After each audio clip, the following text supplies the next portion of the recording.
Hello everyone, अस्सलाम वालेकुम and welcome back to my channel. कैसे हैं आप सब? उम्मीद करती हूँ आप सब ठीक होंगे और खैरियत से होंगे।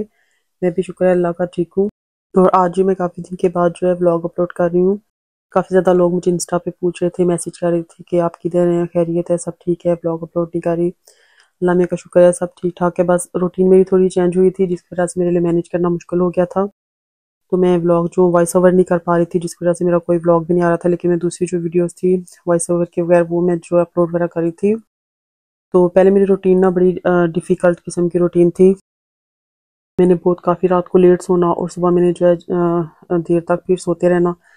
लेकिन जो अब मैंने अपनी रूटीन है ज़रा थोड़ी चेंज कर ली हुई थी। अब मैं ऐसे करती हूँ कि रात को मैं पूरे 12 बजे जो है सो जाती हूँ और सुबह मैं जल्दी टाइम पे उठती हूँ, नमाज़ पढ़ के सोती हूँ। फिर उसके बाद बच्चे भेज के ज़्यादा से ज़्यादा मैं 1 घंटा सोती हूँ, उससे ज़्यादा मैं नहीं सोती। और मैं फिर 9-10 बजे जो ऑलमोस्ट उठ जाती हूँ। तो एक रूटीन चेंज होने का मुझे ये फ़ायदा हुआ है कि इससे मेरे हर काम जो है टाइम पे हो जाता है और ये भागम-दौड़ वाला सीन नहीं होता है, स्ट्रेसफुल रूटीन नहीं होती है।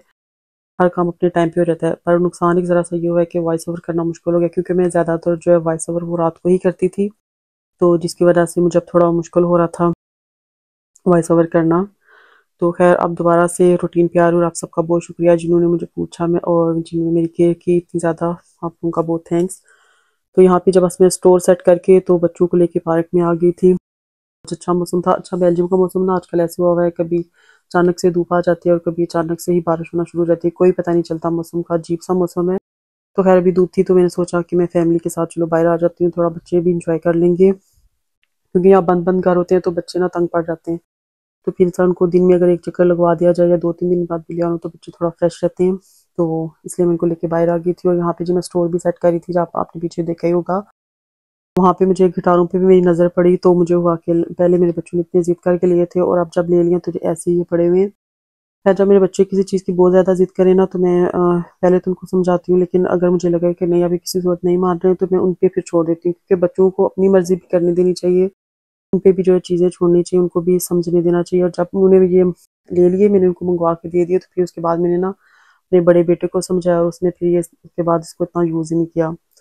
तो बाज़ का हर क्योंकि हर बच्चे का अपना-अपना मूड होता है। बाज़ बच्चे जो होते हैं वो जल्दी समझ लेते हैं, पर कई बच्चे होते हैं उनके दिल में एक बात जो है बैठ जाती है, उनको लगता है कि पता नहीं क्यों मामा मना कर रही है, क्या बात है? इसलिए बच्चों को हमेशा समझाओ, फिर उन पे छोड़ दो, उनको अपनी मर्ज़ी करने देना चाहिए।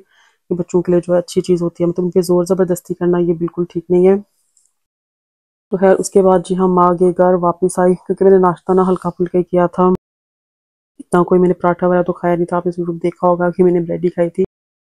कुछ यहाँ पर जी मैं बना रही थी फिर मिल्क शेक, और ये बहुत ही हेल्दीएस्ट मिल्क शेक है। इसमें बनान, एप्पल, सॉरी मैं बीच अपनी जो है नीदरलैंड्स भी मिक्स कर देती हूँ इसके अंदर। फिर मैं बनाना, एप्पल और जो है ड्राई फ्रूट्स और जो डेट्स हैं वो डाल के, जो बड़ा ही हेल्दी बनता है। और ये पीने के बाद ना आपको 2-3 घंटे तो बिल्कुल भी भूख नहीं लगती और ये हेल्दी भी बहुत ज़्यादा होता है। तो बस फिर मैंने यहाँ पे ये शेक बना लिया और मैंने अपने बड़े बेटे को भी दिया, और मेरा छोटा बेटा है जो इस तरह की चीज़ें ना बिल्कुल भी नहीं पीता है। और जी उसके बाद हमने फिर बनाई बर्गर। हालाँकि वो काफ़ी हेवी था, फिर भी हमें भूख भी लग गई और हमने जो है बर्गर भी बना लिए। तो यहाँ पे मेरे पास पड़ा हुआ था, मटन के पीसेस पड़े हुए थे, तो इनको मैंने जो है बर्गर में यूज़ कर लिया, क्योंकि ये भी काफ़ी टाइम से फ्रिज में पड़े हुए थे। तो जब मैंने फ्रिज खोला तो मेरी अचानक से नज़र पड़ी, तो मुझे याद है कि ओह! ये तो मैंने अभी तक यूज़ ही नहीं किए। तो बस फिर मैंने इनको इस तरह से यूज़ कर लिया। नॉर्मली ये मैंने ना स्टेक बनाने के लिए मँगवाए हुए थे, लेकिन मैं भूल गई थी कि ये फ्रिज में ये भी पड़े हुए हैं। तो ख़ैर ये भी फिर मैंने निकाले और इनके हमने बर्गर इस तरह से बना लिए। अच्छा, अगर आप किसी काम से ना एकदम से अचानक से ब्रेक ले लें ना, तो फिर वापस उसकी तरफ आना बहुत ज़्यादा मुश्किल हो जाता है। तो जब से मैं वॉइस ओवर मैंने करना छोड़ा हुआ था तो मुझे इतना ज़्यादा मुश्किल लग रहा था। मैं रोज़ कहती थी आज करूँगी, आज कल करते-करते देखिए इतना ज़्यादा टाइम हो गया और मुझसे जो है वॉइस ओवर हो ही नहीं पा रहा था। तो आज मैंने हिम्मत करके मैंने कहा नहीं, अब मैं आज तो मैंने करना ही करना है। और एक बार सुस्ती हो जाए ना तो बस इंसान को फिर सुस्ती होती ही चली जाती है। लेकिन जो मैं अपने बच्चों को हमेशा जो है फर्स्ट पे रखती हूँ, मुझे होता है कि बस जो है मेरे यूट्यूब चैनल की वज़ह से मेरे बच्चे डिस्टर्ब ना हों। तो वीडियोज़ का क्या है वो ख़ैर आहिस्ता-आहिस्ता चलती ही रहेंगी, क्योंकि आप लोगों को पता ही है मेरे बच्चे जो हैं अभी काफ़ी छोटे-छोटे हैं और जो छोटे बच्चे होते हैं उनके साथ ना मैनेज करना बहुत ज़्यादा मुश्किल हो जाता है। तो मुझे था कि चलो बच्चों को मैं प्रॉपर टाइम दूँ, बच्चे डिस्टर्ब ना हों। और वैसे भी थोड़ा कि किसी भी चीज़ कोई भी काम है ना, जब आपसे थकना शुरू हो जाए तो थोड़ी ब्रेक ले लेना भी बेहतर होती है। फिर इंसान एक फ्रेश माइंड और दोबारा से एक एनर्जी के साथ जो है वापस आता है। बहुत ज़्यादा लंबा ब्रेक भी जैसे मैंने ले लिया वो भी अच्छा नहीं होता है, उससे फिर जो है ना सुस्ती भी बहुत ज़्यादा हो जाती है। क्योंकि यूट्यूब चैनल को मैंने एज़ अ अपनी हॉबी और या शौक के तौर पे आप कह लें स्टार्ट किया हुआ है। कोई हमें से ऐसी कोई ख़ास डॉलर या ज़्यादा दें तो आ नहीं रही कि भाई सब कुछ छोड़-छाड़ के जो हम यूट्यूब को ही पकड़ लें। तो अगर आपके पास फ़ारग टाइम है या फिर आप बोर हो रहे हैं तो, या फिर आप स्ट्रेसफुल हैं या इस तरह से कोई सिचुएशन है, तो उस वक़्त आपके लिए यूट्यूब बेस्ट ऑप्शन है कि आप इस पे क्रिएटिविटी कर सकते हैं, डिफरेंट डिफरेंट चीज़ें अपलोड कर सकते हैं। तो है, जब जब मेरे पास टाइम होगा इंशाल्लाह मैं तब तब जो है अपने व्लॉग्स वगैरह इस तरह से अपलोड करती रहूँगी। क्योंकि मुझे इंस्टा पे बहुत ही ज़्यादा लोग मैसेज कर रहे थे और सॉरी जिनको मैं रिप्लाई भी नहीं दे सकी, क्योंकि इतनी मेरी टफ रूटीन हो गई हुई थी ना कि बस पूछे मत। मेरे लिए वापस आना चैनल पे और वॉइस ओवर करना इंतहाई मुश्किल हो गया हुआ था। तो खैर ये सब तो चलता ही रहता है। और जी यहाँ पे मैं कर रही थी फूलों की अनबॉक्सिंग, और अनबॉक्सिंग करने से पहले पूछे मत, मैंने सारे घर में पागलों की तरह जो है आवाज़ ढूंढा कि मैं लेके आई थी, वो किधर है मुझे मिल नहीं रहा। तो खैर ढूंढने के बाद फिर मैंने कहा चलो मैं इस जग भी ना इसको इस तरह से सेट करके रख देती हूँ। और जब मैंने इनको इस तरह सेट करके जग में रख दिया, तो फिर मैं इनकी जब तस्वीरें बनाने लगी, मैं अपने लिविंग रूम में इनको लेके उधर रखा, तो मैंने देखा साथ ही ओहो वो घास तो यहाँ पे बड़ा हुआ है, और उसको मैंने तो डेकोरेट कर लिया हुआ था ऑलरेडी। तो कभी कभी ऐसे भी होता है कि हम जो है चीज़ें खुद ही रखते हैं और फिर खुद ही भूल जाते हैं, और या फिर कभी हम यूज़ भी कर लेते हैं और हमें याद नहीं रहता है। मैंने ये स्पेशल ला के रखा हुआ था कि जैसे मैं बुके वगैरह कोई भी लेके आता है या मैं लेके आती हूँ, तो उसको मैं इस तरह से रख दिया करूँगी, लेकिन मुझे याद ही नहीं था कि मैंने तो इसको ऑलरेडी इस वास को जो है यूज़ कर लिया हुआ था। और मुझे पार्सल्स की अनबॉक्सिंग कर करके इतनी आदत पड़ गई ना, कोई भी चीज़ मैं ओपन करती हूँ तो मैं कहती हूँ कि मैं उसकी अनबॉक्सिंग कर रही हूँ।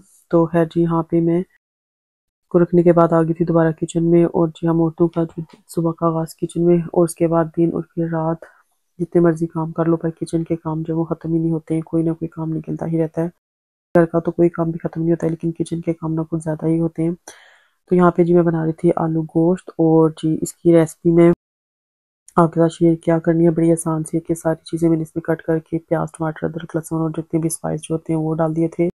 बस इसको पकाने के बाद, इसके बाद में ऑयल डाल के अच्छे से भूना इसको, फिर इसको के बाद आलू डाल के फिर 2 मिनट भूना, और उसके बाद मैंने वाटर ऐड कर, और जी इसके बाद आपने पानी ऐड करने के बाद इसको 10-15 मिनट के लिए पकाना है। बस इतना पकाना है कि जो आपके आलू हैं वो पक जाए, और उसके बाद हरा धनिया और हरी मिर्ची ऐड कर देनी है।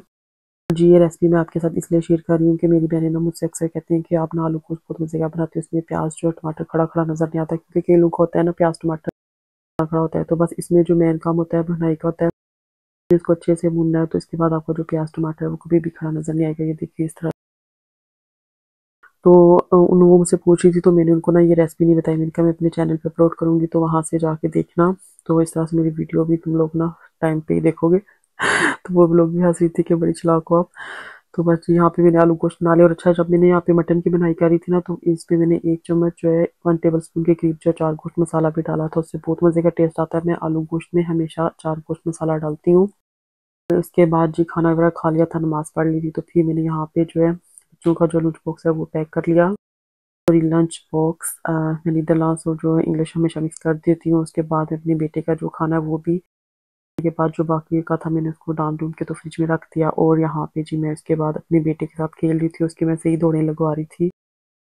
एंड पे ये मेरी तरफ देख के स्माइल कर रहा था, तो पता चल गया था कि मामा मुझे जान जान के तंग कर रही है, मेरी दौड़ने लगवा रही है।